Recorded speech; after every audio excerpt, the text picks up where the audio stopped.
As you might have seen, I'm going to Minnesota. I'm a little scared, but I know I'll have a great time once I get there.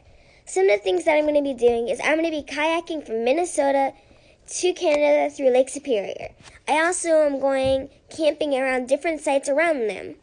And another thing that I'm going to be doing is I'm going backpacking, hiking. I get to go rock climbing outside, which I have never done that. And I'm really excited to go. And I'd just like to thank you guys, even though if you don't find, for at least watching my video.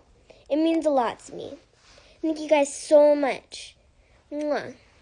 Bye, guys.